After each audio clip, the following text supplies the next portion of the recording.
A China é uma das civilizações mais duradouras da história, um testemunho da sua dedicação inabalável à harmonia social. Curiosamente, foram os princípios filosóficos de Confúcio que moldaram a abordagem da China, levando ao estabelecimento de punições rigorosas, mas eficazes. Essas punições, destinadas a manter a ordem, tiveram tanto impacto que puderam afetar profundamente até mesmo os criminosos mais desumanos. Bem-vindo a Histórias Uou. Hoje, estamos investigando o intrigante mundo da lei e da punição na China Antiga. Imagine um sistema legal resumido apenas ao sistema das 5 punições. É isso mesmo. Na China Antiga, existiam essencialmente apenas 5 tipos de punições, meticulosamente adaptadas à gravidade dos crimes cometidos. As origens deste sistema único estão um tanto envoltas em mistério, mas de acordo com as lendas chinesas, o crédito muitas vezes vai para um guerreiro lendário chamado Qiu, que se diz ter desempenhado um papel fundamental na sua conceitualização. O clã específico de Qiu permanece um mistério, mas ele é frequentemente associado aos Hmong ou seus aliados, incluindo os San Mao e os 9 Li. Nas lendas chinesas, Qiu é reverenciado como um rei mítico. As 5 punições, ligadas ao seu legado, foram formalmente adotadas durante o reinado da dinastia Xia. Antes da dinastia Qin, estas 5 punições envolviam predominantemente marcar os criminosos, um método que refletia a gravidade dos seus crimes e servia como um lembrete duradouro da justiça servida. No caso de delitos menores, como pequenos furtos e furtos de carteira, a punição era a tatuagem, marcando indelevelmente o criminoso com a vergonha de seus erros para o resto da vida. Para crimes mais graves, como grandes roubos e saques, a amputação era normalmente a pena prescrita, sendo o corte do nariz uma forma comum desta punição. A terceira e quarta categorias de punição também envolviam a amputação, onde o infrator poderia perder um ou ambos os pés. Em casos de crimes particularmente flagrantes, foi administrada a severa punição de castração. Por último, a pena mais severa, a morte, estava reservada aos crimes mais graves. Curiosamente, as mulheres na China Antiga estavam sujeitas a um conjunto separado de 5 punições. A lógica por trás desta categorização distinta para as mulheres não é totalmente compreendida hoje, mas pode ser atribuída à natureza patriarcal da antiga sociedade chinesa. Neste contexto, muitas vezes, as mulheres não eram responsabilizadas pelos seus crimes no mesmo nível que os homens, e prevalecia a crença de que a sua capacidade de tolerância era menor em comparação com os homens. As 5 punições para as mulheres na China Antiga incluíam trabalho forçado na moagem de grãos, ter os dedos espremidos entre varas, serem espancadas com varas de madeira, obrigadas a acabar com a própria vida e, nos casos mais extremos, confinamento solitário e sequestro. Os primeiros códigos legais imperiais de um Estado chinês centralizado foram estabelecidos sob o governo autocrático de Shi Huangdi, que se tornou o primeiro imperador da dinastia Qin em 221 anos antes de Cristo. Isto marcou uma mudança significativa no panorama jurídico e administrativo da China, lançando as bases para os futuros sistemas judiciais do país. Qin China era governada pelos princípios do legalismo, uma filosofia baseada na crença de que os humanos são inerentemente maus. Esta escola de pensamento defendia que, para criar uma sociedade harmoniosa, onde os vulneráveis fossem protegidos, as leis precisavam de ser simples, intransigentes e eficazes. O fundador do legalismo defendeu leis draconianas e defendeu a concentração do poder exclusivamente nas mãos do governante. Podemos considerar que seus principais representantes foram Shang Yang e Han Fei. Esta abordagem comparava a autoridade do governante às formidáveis forças do relâmpago ou do trovão, atacando rapidamente e com poder inegável. O fundador do legalismo em Qin China defendeu fortemente o uso da tortura e do trabalho forçado como formas de punição. Ele também instou os juízes a não hesitarem em realizar as execuções. No entanto, a implementação de tais leis opressivas, em última análise, não foi um bom presságio para a dinastia Qin. Seu reinado chegou a um fim inesperado quando acabou sendo derrubado pelos Hans em 206 anos antes de Cristo. Esta transição marcou uma mudança significativa no panorama jurídico da China à medida que o confucionismo foi introduzido na Constituição Reformada e no Código Penal, dando início a uma nova era na história jurídica chinesa. Embora o legalismo não tenha sido totalmente abandonado, a sua influência persistiu no sistema jurídico chinês, mantendo um grau de crueldade e natureza implacável nas punições. Depois que a dinastia Qin introduziu um código penal baseado no legalismo e a subsequente integração do confucionismo pela dinastia Han, mudanças significativas foram feitas no sistema original de 5 punições. Na era imperial, essas punições evoluíram para um sistema estruturado. Chicotadas de bambu nas nádegas para pequenos crimes, chicotadas nas costas, nádegas e pernas para ofensas menores repetidas, serviço penal de 1 a 3 anos para crimes comuns, exílio para locais remotos como a ilha de Hainan para crimes mais graves e, finalmente, morte por estrangulamento, corte ou decapitação para os crimes mais hediondos. Cada categoria de punição incluía vários graus. Por exemplo, um prisioneiro condenado a ser espancado com bastão de luz pode enfrentar até 5 graus de punição, determinando o número de golpes a serem administrados. Neste sistema, um condenado pode receber de 10 a 50 espancamentos, dependendo da gravidade do delito. Da mesma forma, a duração da prisão pode variar de 1 a 3 anos. Até mesmo a punição do exílio estava sujeita a graus variados. Quanto mais grave o crime, mais longe o condenado era enviado. Em relação às execuções, é interessante notar que a decapitação rápida era vista como uma punição mais severa do que o estrangulamento, apesar de este último ser uma morte mais lenta e dolorosa. A forma definitiva de pena capital neste sistema foi concebida para ser terrivelmente lenta, com os condenados a serem mortos gradualmente, fazendo-os sofrerem terrivelmente etapa por etapa. No século X, as 5 punições evoluíram para formas de penalidades ainda mais angustiantes. Lingti, ou morte por 1000 cortes, era um método particularmente brutal que só poderia ser decretado pelo próprio imperador. Esta punição foi reservada para a categoria de crimes mais grave na China, conhecida como as 10 abominações. Esta forma extrema de execução reflete a intensa severidade com que a antiga lei chinesa tratava as ofensas mais graves. As 10 abominações, que justificavam as punições mais severas na China antiga, centravam-se em crimes graves como traição, parricídio, assassinato do cônjuge, rebelião e feitiçaria. Como outras formas de punição, o Lingti, ou morte por 1000 cortes, também tinha graus variados de severidade, dependendo do crime cometido. Essa punição horrível foi executada metodicamente em uma ordem prescrita. Ao contrário da maioria dos estilos de execução, que visam matar mais cedo ou mais tarde, o objetivo do Lingti era uma punição longa e lenta, destinada a ver quantos cortes uma pessoa poderia suportar antes de morrer, ou simplesmente perder a consciência. O processo do Lingti na China antiga era metódico e brutal. O condenado era primeiro amarrado firmemente a um poste de madeira, deixando-o imóvel.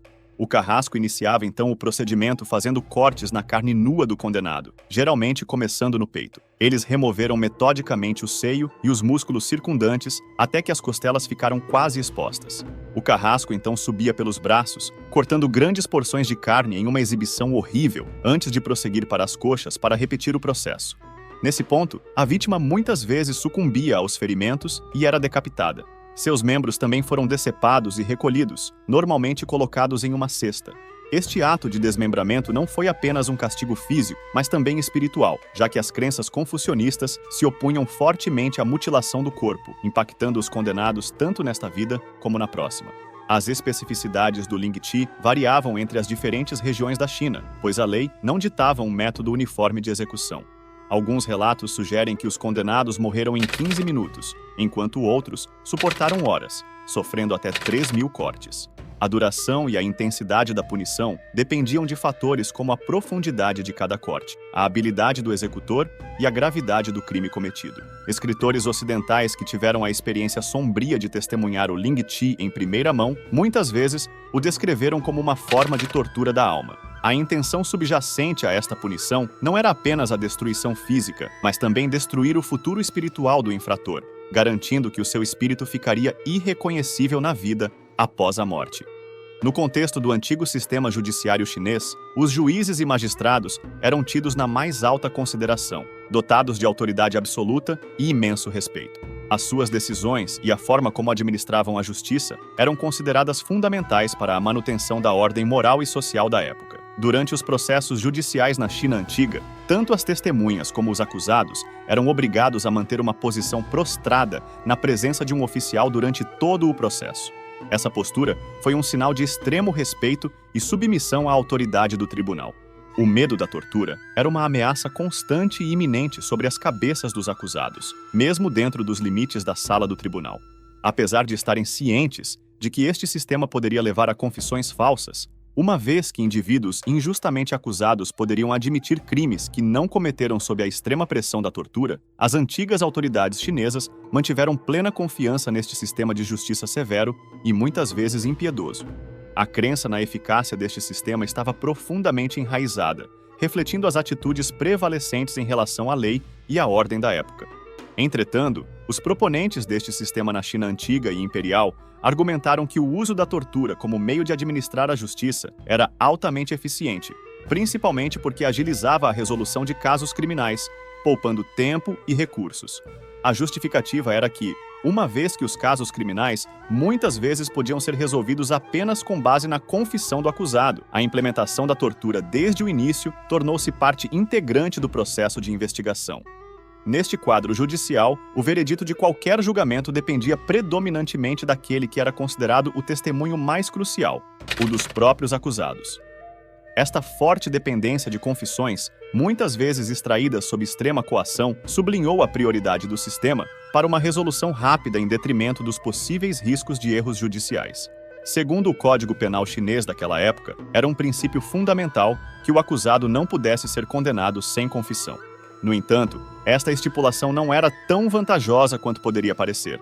Embora um indivíduo pudesse teoricamente negar todas as acusações indefinidamente, independentemente de provas contundentes, isto também significava que as autoridades legais tinham poderes para utilizar quaisquer meios necessários para extrair uma confissão, uma vez que o sucesso do caso dependia disso.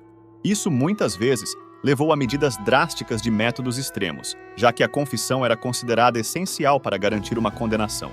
A busca incessante de uma confissão, muitas vezes à custa do bem-estar do acusado, era um aspecto crítico do sistema judicial na China antiga.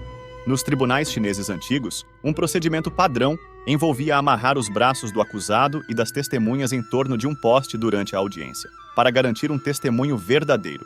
Os guardas apertavam os postes, torcendo os braços daqueles que estavam presos para desencorajar qualquer mentira ou engano. Este tratamento severo, compreensivelmente, fez com que as testemunhas hesitassem em se apresentar, muitas vezes levando a uma profunda relutância em participar em processos judiciais. No entanto, se convocadas, as testemunhas não tiveram escolha senão obedecer. Muitas vezes, eram levados ao tribunal à força, mesmo que isso significasse arrastá-los contra a sua vontade, uma prática que refletia a natureza rigorosa e muitas vezes severa do sistema judicial da época. Frequentemente, tanto os acusados como as testemunhas relutantes nos antigos tribunais chineses eram submetidos a uma forma de confinamento particularmente restritiva conhecida como Kang. Ele consistia em uma estrutura plana de madeira que era presa ao pescoço de uma pessoa. O Kang foi desenhado de forma a poder ser apoiado nos ombros ou funcionar como tampa superior de uma pequena gaiola de madeira. Neste último caso, a jaula era tão pequena que os pés do prisioneiro não conseguiam tocar o chão, criando uma situação de extremo desconforto e esforço físico.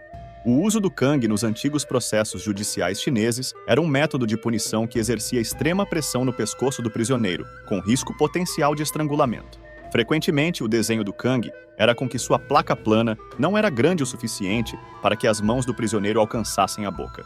Esta restrição impossibilitava o recluso de se deitar, necessitando de assistência externa até mesmo para as necessidades mais básicas, como comer ou beber. Os presos eram obrigados a usar o Kang continuamente, situação que persistiu durante toda a audiência até que o veredito fosse alcançado.